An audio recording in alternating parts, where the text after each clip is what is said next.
morning, good afternoon, good evening from wherever it is you're watching us from, or whatever time you get to watch this video. I want us to talk about forgiveness, shall we?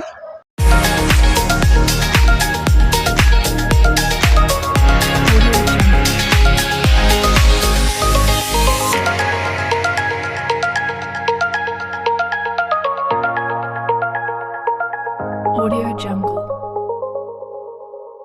Welcome back. I'm so glad you stayed. How have you been?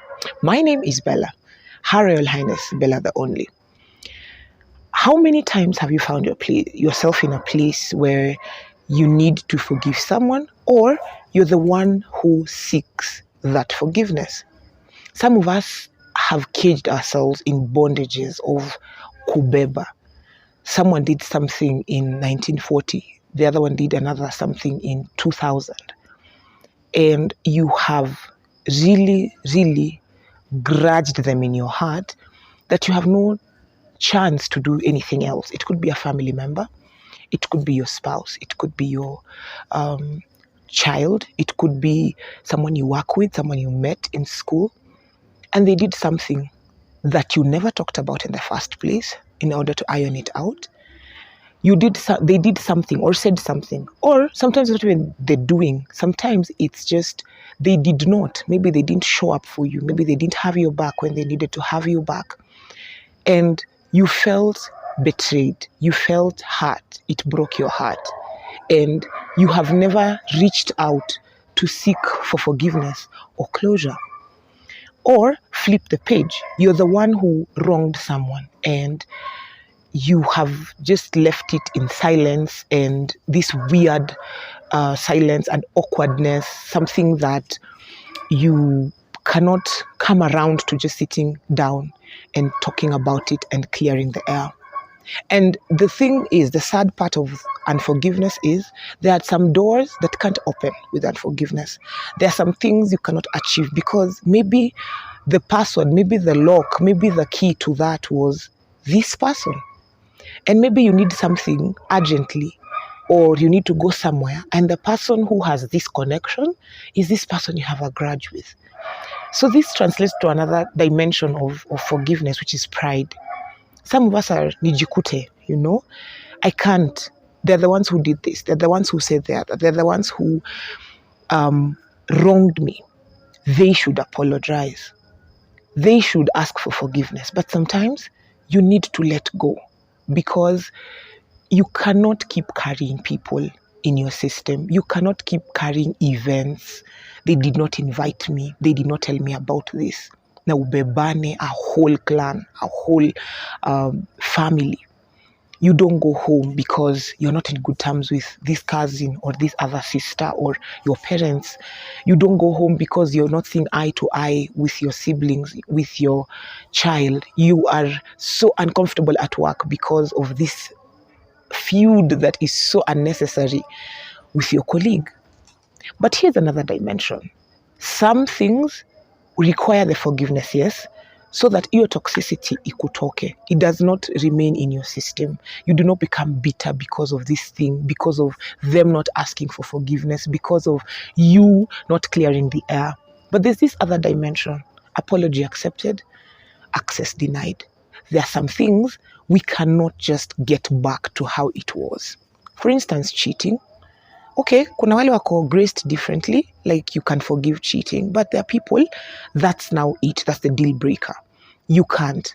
But maybe you have a child with this person. It's your wife who cheated, it's your husband who cheated, it's your baby or baby mama or baby daddy who cheated.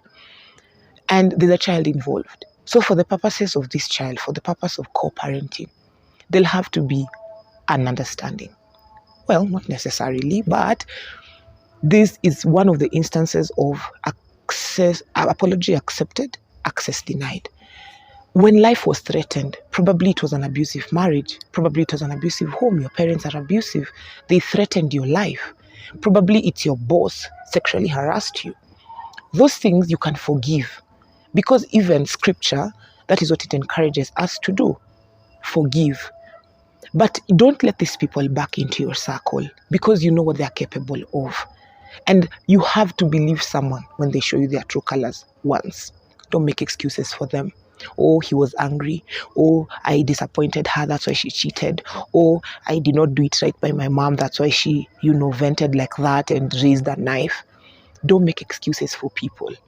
And sometimes they will not ask for forgiveness. They will not. And in fact, I think that's what happens most of the time. You need closure. You need to move on. You cannot be held back. There's so many narratives about forgiveness that we've had.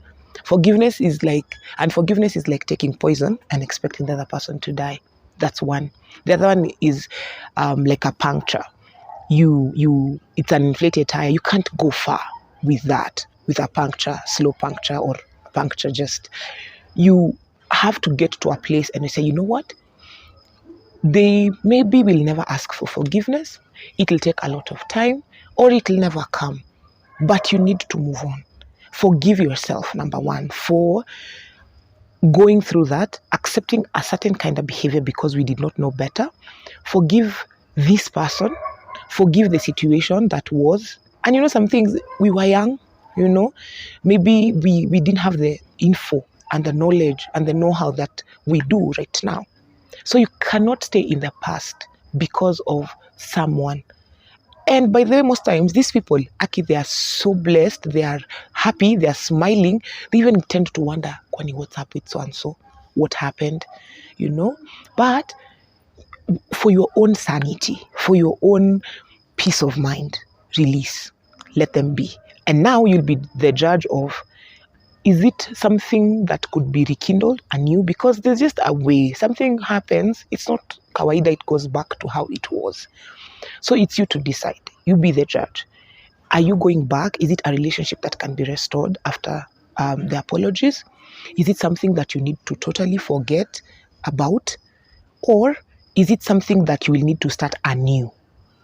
You get to decide that. You get to choose. But forgive. Apologize if you're the one on this other side.